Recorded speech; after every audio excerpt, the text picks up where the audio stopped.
You are listening to High Heels and High Chairs, voted the best online resource for busy moms who wish to stay strong, sexy, and centered in a world of spit up and sippy cups. Whether you're a new mom, a grandmom, a future mom, or somewhere in between, you'll love these priceless tips, tricks, and tools you will learn today.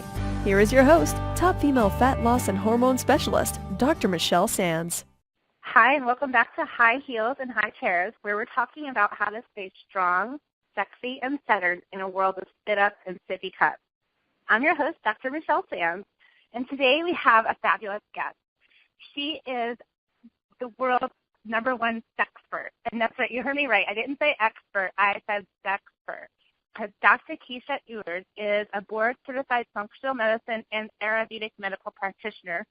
She is well known as being a doctor of sexology, a psychotherapist, an energy worker, a yoga teacher, and she's also the founder of Healthy You Radio Network. She has been in the medical field for over 30 years, and like many of us in the medical field, or in natural medicine at least, she actually started practicing integrative medicine when she was diagnosed herself with an autoimmune condition called rheumatoid arthritis.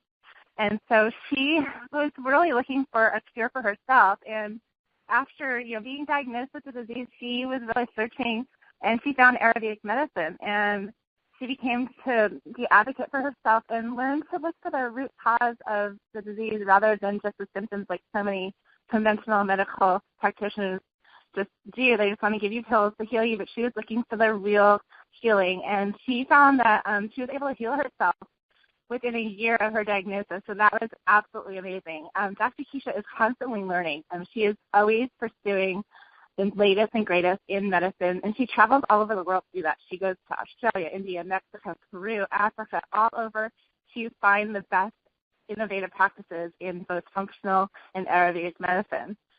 She has founded Functional Sexology as a way for people to really look into the root cause of not only their health, but also their relationships and their emotional, physical, and psychological root causes of everything basically that's holding them back from having an optimal life. So Dr. Keesha, I am so excited to have you on the line and really to share your knowledge with everyone listening. So welcome to the summit. Thank you, Dr. Michelle. It's my honor to be here and talking to you. Awesome. I'm so excited because I kind of mentioned to you on the phone before we started talking that although I'm a natural medicine practitioner, I do, in natural medicine, naturopathic medicine, we really do look at the whole self. So in my intake forms, I often ask questions about your relationship, your sex drive, how you go to the bathroom, what you do for fun, do you enjoy life, and people get confused sometimes, why I'm asking those questions when they just have headaches, Right. So that's why when I found you, I just really love what you do and all the levels that you go to when really uncovering why people aren't living their best life. So before we get into the topic at hand about libido and desire, I'd love for you just to go a little bit deeper into your story and, how you came to, create this new branch of functional medicine that we call sexology. So you can give the listeners just a little bit of information on that and so we can get to know you a little better. Sure. Well, functional sexology was an outgrowth or a birth of all of the hundreds, really thousands of women that had come into my office over the years and sat down and said, Dr. Keesha, my friend told me, or my sister told me, or my neighbor said that you prescribe bioidentical hormones. And I would say, yes, I do. What's happening for you? Well, I have a hormone imbalance. And so then I'd say, okay, well, we'll do some testing and we'll take a look and see what's going on. And then you could just sort of visibly see women relax, settle back. Okay, she's really listening. She's getting what I'm saying. And then I would start asking these very simple little questions like, do you like your partner? And because they'd say I have no libido, it's gone off to Tahiti and left me behind, right? And then when I would ask, like, if they even like their partner, their husband, or whoever that they're with, they would say, oh, and start crying. And I always have a box of Kleenexes on my desk because I go through them really fast. And I would say, so tell me what's happening for you right now. well, my partner had an affair 5 years ago, or my partner lost his job, and now he's just so depressed and so unhappy, and I can't seem to communicate with him, or my partner works so hard, is traveling all the time, I never see him, and I feel like I'm home raising the kids as a single mom. So those kinds of things would come up, and I would say, now you realize, of course, that hormones are not going to take care of that, right? That's not going to heal the problems inside your relationship that are actually probably responsible for your low libido right now. Or I would hear the high heels and sippy cup thing, it's really hard to get in the mood when I have spit up all over me. So it's I'm not like, the most glamorous job sometimes. I know, or the baby wakes me up, I'm so tired, I've got nothing left in the tank, and my husband wants to have sex, and I feel like I'm never going to be in the mood again, and I feel so bad for him. I hear that all the time. I feel so bad for him, poor guy. And then I look at my patient and I say, well, what about you? Is there something in here where we need to help you find pleasure in your life again and reacquaint yourself with the fun that you have about being alive? Like, what do you desire? And maybe it's just 30 minutes in a bathtub to have some time alone, Right. So for me, libido is like a gauge on your dashboard of your car.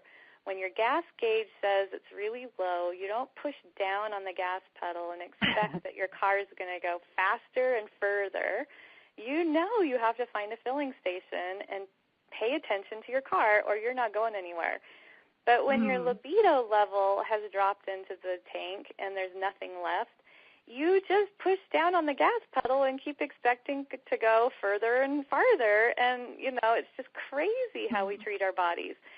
So I started talking about this because women don't normally check in with their libido as the first priority, right? It's like what you said. No, definitely not. I'm having a headache, headaches all the time, or I can't lose my weight, or my joints hurt, or I'm so tired I can't get my normal, daily list of things done. I can't sleep. So those are the things we see women for when they come in. I'm depressed. I don't feel like I can even get myself dressed in the morning. So libido goes to the wayside. We don't check in with it as an actual level of what our vitality is trying to tell us, right? And so I started looking at it that way and saying, look, if that's low, that's been low for a long time before you ever started getting headaches, or it's like your gas tank has been empty for a really long time, and now you're broken down on the side of the road and you're looking around confused. What? Exactly. It's really funny because you mentioned that women ask you about bioidentical hormones, like that. I get the same thing, because I think, I don't know if it's the media or just what we learned, from our friends and growing up, that you think the only reason why you might have a low libido or you might be having trouble in other areas is because your hormones are off. So that quick fix might be to get those hormones into your body. So why is it? Can you explain some of the actual causes of low sexual desire, what those might be besides so in my hormones? doctoral research, I went back to school to help these women because, I'd had, like you mentioned, rheumatoid arthritis when I was in my younger years. I'm 51 now, and I was in my early 30s when I was diagnosed.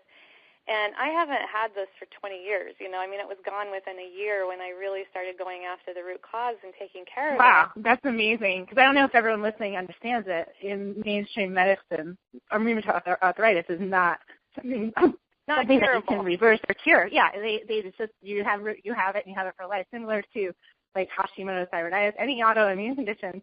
In mainstream medicine, you're doomed. I reverse in my medical practice all the time. It's just like you don't have to be autoimmune and attacking your own body. What you have to discover is why you're attacking your own body, not how do I get rid of the symptoms. Why am I sitting here attacking myself like this? So in my research, what I found out from my study is that there are 5 root causes to low libido, but also, Dr. Michelle, it's, as you will know, to every kind of disease on the planet. So the same 5 root causes are across the board, and I identified them for libido, but I want everyone listening to think about, if you have migraines or if you have PMS or if you have hot flashes or, whatever's going on, think about these 5 root causes. So they can be in your physical system, they can be in your emotional system, in your mental system, in your spiritual system, or in your story.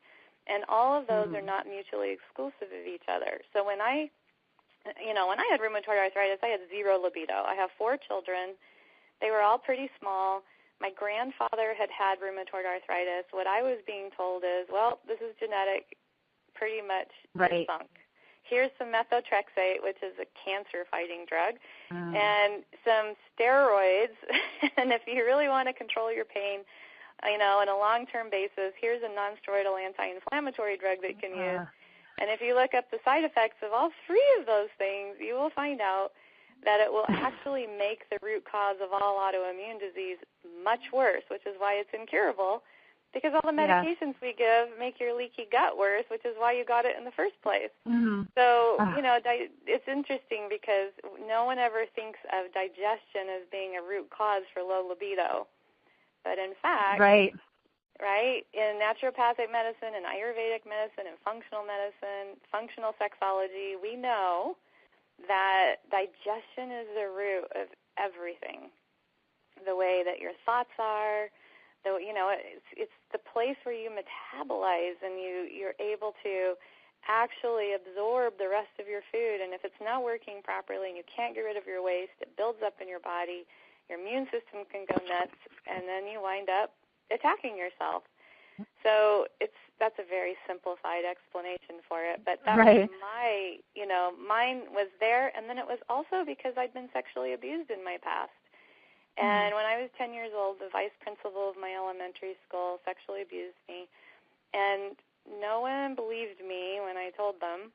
And so I actually had made I just remember after I got diagnosed with autoimmunity, I sat down in meditation and I sat there and I thought, why am I killing myself? Like, why am I doing this? And I remember very clearly, like, searching back through my past and coming upon that and going, oh my gosh. And I saw this little 10-year-old girl sitting out on our balcony underneath a palm tree. It was in Florida, and thinking, this world's not a really fun or safe place. I think I'd like to leave. And I made an agreement at that time with myself that I would get several chances during my life. I've had lots of them to check out. And each time as I've been older, I've said, oh, no, I want to live, right? Because I'm not 10 years old and I'm not powerless and a victim anymore. And so I had to go back to that little 10-year-old and do a lot of emotional and mental healing. And so that was a big part of my rheumatoid arthritis and my low libido. Wow, that's so powerful, because I think that and what I talk to my patients, I always look, especially autoimmunity, I always look back, because most of the time it is sparked by an early childhood traumatic experience, whether it be emotional or physical. So I really love that you were able to really pinpoint what that was and how you viewed the world and how you thought the world viewed you. Because if you were saying nobody believed you when you were telling them about it, then you have that story that your voice is not important or is not being heard, and that can carry through to so many areas of your life. Oh, it permeates everything. And so everybody, this is the real meaning of No Child Left Behind, everybody comes out of childhood with some distorted belief that they made up about something in their lives. If it's a self-limiting belief, it's a belief that was created by a child who didn't have a fully developed brain yet. Our brains aren't even fully developed until we're 26 years old. And so you think about that and you say, oh my gosh, my frontal lobe, right, my prefrontal cortex that has to do with reasoning and executive function and decision-making and all of those things is not even in place till I'm 26.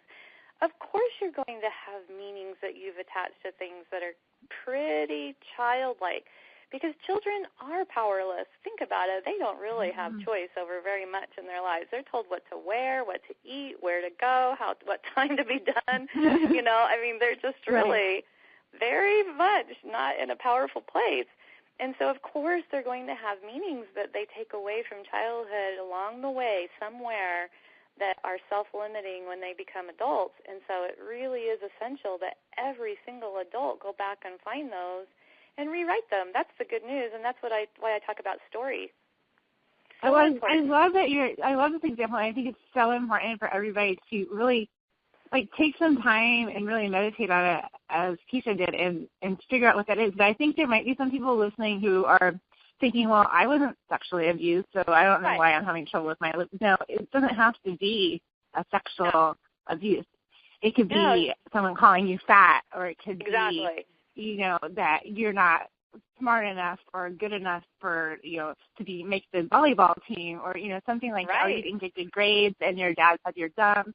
So I think it's really important to, clarify that it's not, just because it's not something that has to do with sexual abuse, if it's, something to do with you don't think that you're smart, or you think that you're not pretty enough, that can translate into a libido story where you're not actually going to have that desire. That's exactly right, because and Peter Mall is a researcher who did a really great study where he looked at the PET scans, the brain images of people that were in the study, and looked at people that had post-traumatic stress disorder, right? So these are people that have been really, really traumatized through coming home from war or some kind of abuse or a national disaster or an environmental disaster, something like that, and had been, could identify themselves as being traumatized. And then he looked at the PET scan images of brains of people who just identified themselves as being chronically stressed. Like they were overworked and like moms, right? And those areas of the brain that light up for PTSD or post-traumatic stress are lit up with people that are chronically sleep-deprived and stressed out. So basically, what my take-home message from that study was, oh my gosh, because I looked at PET scan images too, and guess what I found out? The parts of the brain that are required for sexual desire are the same ones that are co-opted and lit up for stress and trauma. So if you are stressed out, and that means that you can't get to the gym, and that's something that you had on your task list for today because your babysitter didn't show up, or your kid got the chicken pox. That doesn't happen very much anymore, but those kinds of things. I laughed because my babysitter didn't show up right before this interview, and I was stressed. I know. For every 5 minutes that you're stressed, then it takes 8 hours for your nervous system to recover. Think about that. For every 5 minutes. Oh, my goodness. So that's hours. scary for a lot of moms listening right now because they're thinking, I'm in stress all day, so it's going to take me a lifetime to recover. So why in the world you work with people all the time.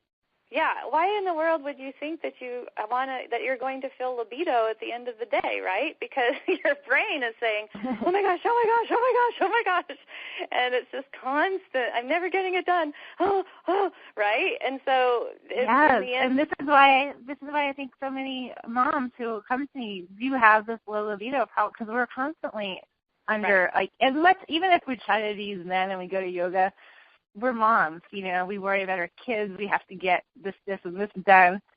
Right. So I love for you to give some tips or some starting points for those moms out there who, want to get their libido back, but they don't know how to stop this chronic stress.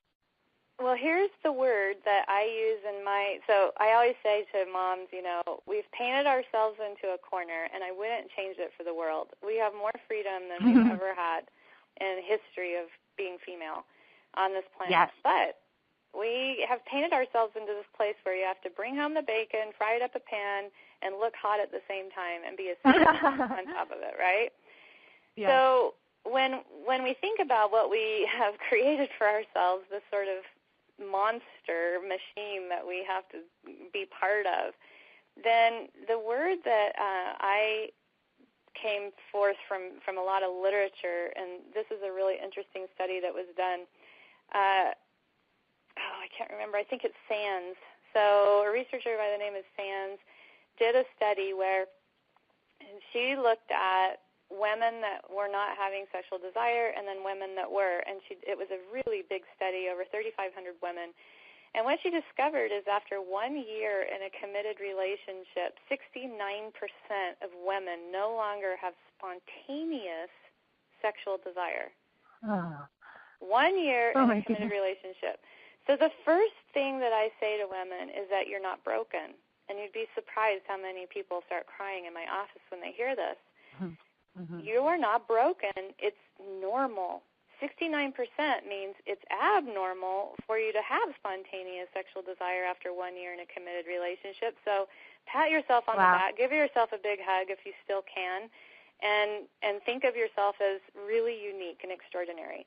And if you don't have sexual desire after a year in a committed relationship, know that you're part of the norm, and here's what you can do about it. What they discovered is that if you're in a safe relationship, right, you still love your partner and you feel safe, then if you will have the willingness to become aroused first, desire can follow. So this is where Nike has it right. Just right? Women somehow got this message along the way, and, I'm not in the mood. Well, of course we're not in the mood, right? We have so many people pulling on us with so many needs, and by the end of the day, do we want to meet another person's needs? Absolutely not. We just want to be left alone and go to sleep already. So not in the mood is actually not really relevant. If you do love your partner and you want really good, stable hormones and you don't want to lose urine when you cough or sneeze or go jogging or jump on the trampoline, then take your vagina to the gym, right? That's true. So go and feel like, okay, I am willing to be aroused. I love this person, right? We've been together. I love this person. I know I've had fun with this person before. And if you haven't ever had fun having sex, we'll talk about that in a second, then go into that with a willingness to feel desire after you're getting aroused. So there's this whole thing that we learn in medical school that's just crazy outdated, and it's still being taught, and it's the Masters and Johnson Sexual Desire and Arousal Scale. And what it shows is first you feel desire, then you have arousal, then you have an orgasm, and then you have a rest period. Well, that's only for men. And I so bad because while I was learning that in medical school, I actually was thinking that in my head. I'm like, that's not how it works. Right. Some women, that is how it works. That's the great thing, is that we are all really different. We're very complex because our motivation for having sexual engagement with another, we all have different reasons. Some people will engage emotionally because they want, or sexually because they want emotional connection. Some people engage sexually because they want to be a caretaker and make their partner happy. They're not even thinking of themselves because they're so other-referencing instead of self-referencing. And those are the people that get sick because they're worried about everyone else all the time. Some people do it for power, right? Sleeping your way to the top. Right. Some people do it for physical pleasure. Some people do it as leveraging inside the relationship, again, for equalization of the power. So there are all these reasons for sexually engaging with a partner, and you've got to be clear about your motivations. And if it's to be emotionally connected with your partner, to feel that lovely oxytocin get released of bonding with your mate and feeling that wonderful closeness that you can feel, then you need to get in bed and feel aroused, and then you'll be in the mood, right? But that's so true. Because as a new mom, go ahead. I was going to say, as a new mom, that's so true because I had no sexual desire for like the first 6 months after I had my son, but I knew my husband was holding out, so I did. I just did it, like you said, just a Nike, just do it. And once we were involved in the act, then I was aroused. I was enjoying it, but I didn't go into it thinking I was going to enjoy it at all. So it's kind of funny that you said that. It's so true. Yeah, I call that a chorgasm, right? Instead of an orgasm. I love it. Are you having a chorgasm or an orgasm? But that's another thing is if you think you have to have an orgasm and that's the measure of a sexual engagement success, then you're missing the boat, right? If you're there to be emotionally connected, then it doesn't matter, and you let go of any expectation. You just be with your partner. And so we have all these myths in our society that I'm all about busting. So I want to address the segment of the population that's never, ever had fun having sex. And there are two kinds of low libido. One is acquired low libido, and that's when somebody had sexual desire at some point and then it went away. And the other is innate low libido. And innate means they've never experienced sexual desire, and that requires work with a therapist. So this could be because of a physical problem with hormones, and you will already know if you have that problem because it will have shown up in childhood. Or it will be from some meaning you attached to sex when you were young and a belief that you created, and now the behavior is sex is bad. So this can come from religious upbringing. It can come from all different kinds of things, but working it out with somebody that is trained in this is really important. So I don't want to leave those people out and just be flippant and say, all you have to do is just do it and all will be well. Right. Talking That's about so true. folks, like you that did enjoy sexual life with your partner, then had a baby, and now are like, oh my gosh, I don't want to do this. I'm so tired. And then, right? And then find out once you're there. Yeah, for sleep. Like, I just want to go to sleep. Yeah, exactly. Exactly. And you feel like if you've been breastfeeding for a long time, like someone's hooked up to you at all times, and so it's the last thing you want is for an adult to be needing you, right?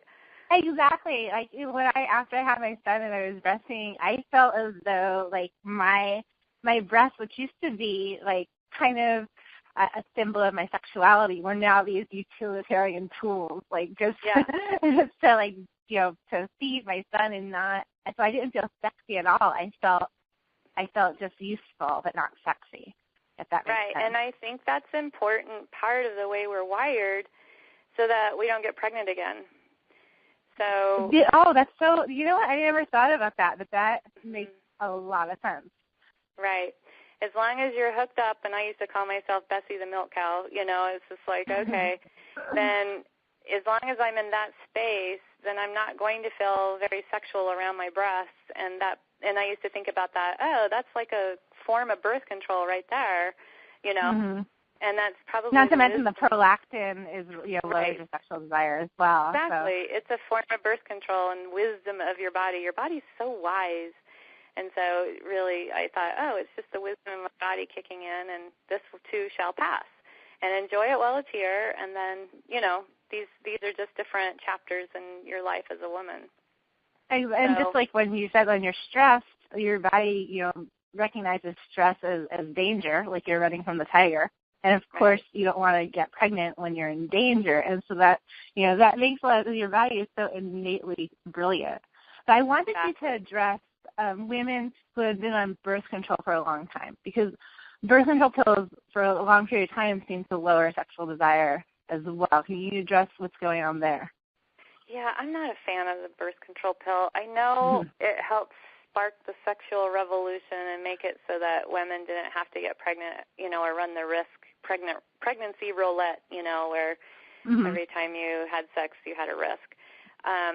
So that's a wonderful aspect of it. But now that it's been around for a few decades, we are starting to see some of the ramifications of the oral contraceptive pill, and there are side effects. One of them is lowering the libido. Another one is that it contributes to intestinal permeability or leaky gut, which, as we were talking about at the beginning of the show, actually, is the root cause of all disease. And so that's a really important thing to not be contributing to.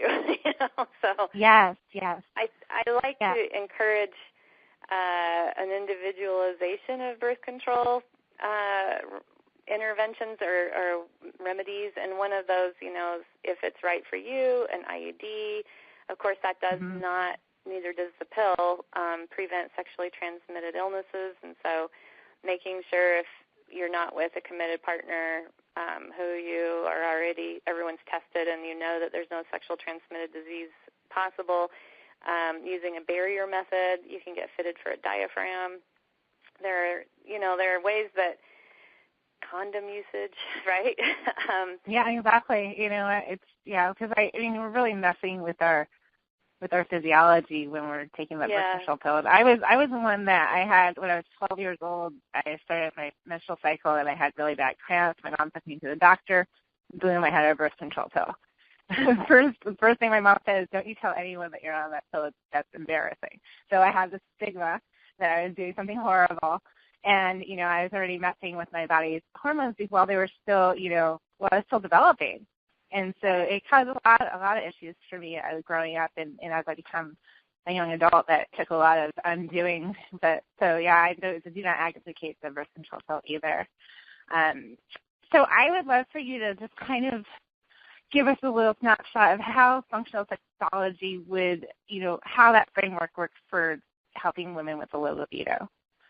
So functional sexology is the combination of looking at from a sexology point of view and functional medicine. And so it's looking at the actual issues that come up sexually for women. We've been talking about libido, but there are other things. There's painful intercourse. There's lack of orgasm, vaginal dryness. There are all kinds of different ways that sexual issues can show up for women.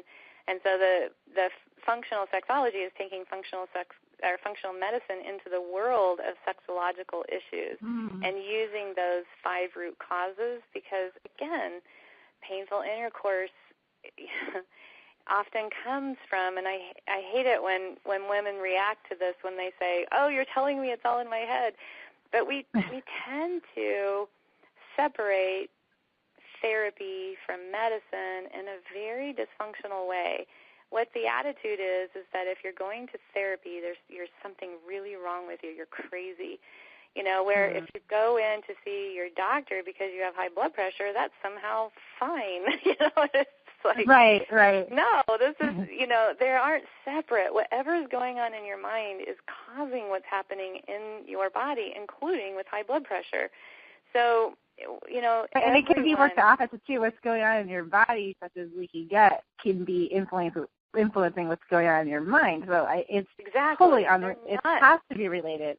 They're not separate little boxes. We are entire whole human beings, which is why I love Ayurvedic medicine and why that weaves into functional sexology, because we're looking at the whole being, your energetic body too, and it's just this really important way for people to start thinking about themselves, not separate little boxes. So functional sexology takes those 5 root causes. When I have someone come and see me, their story is the most important part of what I'm gathering when that first hour. I'm really listening for the words. If I have someone come in and say to me, I've been battling with my weight for my whole life, right? I automatically know that the word battling means that they've been adversarial with their body for who knows how long. And they're not in a collaborative relationship with their body. So that means the mind and the body have been separated somewhere along the way. And religions do this a lot. We're told in church desire is bad. And your body will lead you into sin, and these kinds of things. And so we have a lot of people that have their heads chopped off from their bodies and they're not really working together as a team. So that's the functional sexology is looking at it. It's taking those 5 root causes and bringing it into the world of, like I said, I think libido is a very important measure of how you're doing in your whole world vitality. It doesn't mean how much sex you're having. I actually don't care about that. What I want is for you to feel passion for your life, have energy to do whatever it is that you want to do to be fulfilled in your world. And so if you're burned out, you don't have that. You don't have enough energy to do what it is you want. So desire actually is a word that comes from the Latin phrase le desire, which means from the stars. And that means, it's a gift from God. It's the breath of life. If you don't have desire, the hens don't lay eggs, the cows don't give milk. You don't want to reproduce. We don't have art. We don't have anything creative, So desire is really important. And so your libido level is that gauge on the dashboard of your car, right? So, right. I love it. And this is such an interesting topic. I know everyone listening will likely want to learn a little bit more about sexology and what you do in your practice. So they can visit you over at functionalsexology.com. And you have a wonderful free gift for everybody. Not functionalsexology.com. Oh, That's sorry. been changed. No, it's okay. Okay. That's been changed because Facebook doesn't like the word sex. Oh, so drkeesha.com, right? Okay. All right. So it's actually drkeesha.com. So Okay, that's even easier to spell. Yeah, drkeesha.com. Yeah. And so that's Google it and like your sex talk. Is that what happened? I thought it was did Google wasn't happy with the word sex? No, Facebook wasn't. They think I'm selling adult entertainment. Oh no, okay. But they actually I have written word, that's what they say. This means you're selling adult entertainment, and I've written them back. Look, this is medical. Well, in a sense, it could be construed as adult entertainment, but not in that regular sense of the word. How funny! And then you're giving away a wonderful free gift for everyone listening. Can you tell us a little bit about what you're giving away? Yes, it's a 46-page ebook that's called Fatigue to Fabulous, and it's just sort of a little scratch the surface of a lot of what I'm talking about, of the things that will really drain your vitality level and hence your libido. And it goes through 3 of those different root causes and just gives you some great starter ideas for some shifts you can make in your life to let your vitality start to come back online. So it's a nice little introduction. Oh, I love it. That's so great. And it's not that hard to read, so don't get stressed out over the 46 pages. I think it's pretty easy to read. Yes, yes. And the back half of it's recipes. So pictures and recipes. Awesome. It's really fun. Yeah. Awesome. Well, and then so go ahead and visit drkeesha.com to learn more about what we talked about today and so much more. And I just really think that this was a wonderful interview. I learned so much, and it really caused me to open up and think about my own libido and libido type and my story. So I really encourage all of you listening today to really take some time out for yourself and really think about your story and what happened in your early childhood. And, when we talk about early childhood and what happens and how it's going to affect your later life, think about your children. Really think about what they're going through and try to shape them so that they are positive and they are happy and they feel encouraged and loved. And I think we can prevent a lot of these, tragic experiences from happening later in life. So I just hope that you take that away and really dig deep and download the ebook and learn a little bit more. And I just want to thank you, Keesha, for such a great interview and such great information and all your contributions that you've done to the world and your books and research papers. It's really refreshing to see somebody who not only has a great background and so much knowledge, but continues to learn and to, experience and research. So, the people like you are really making a change in the world. Oh, thank you. And thank you for what you're doing to put all this out there to help so many women. Oh, well, thank you. I love it because I'm learning so much as I do it, speaking with all of the experts and really delivering some content to moms that we don't maybe talk about in our regular life, especially this topic of sex. We might shy away from bringing it up with a girlfriend or, talking to our doctor about it. So it's really important that we share these stories and like you said, there's that 59% that's going through the same thing. So know that you're not alone. Thank you so much for being here today, and I hope that you guys enjoyed this, and we'll see you back tomorrow. Thank you, Dr. Keesha. Thank you. Bye-bye.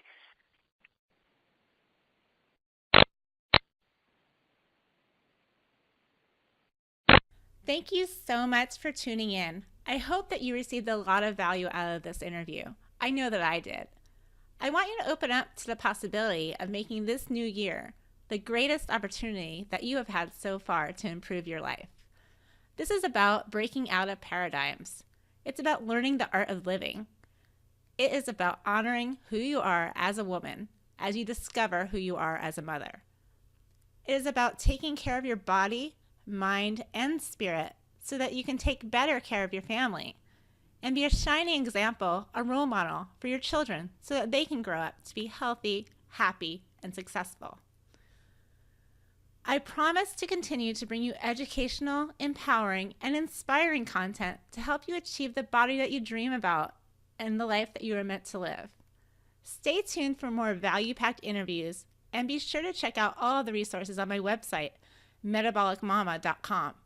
Until next time, wishing you a happy, healthy, hot day. Take care, mamas.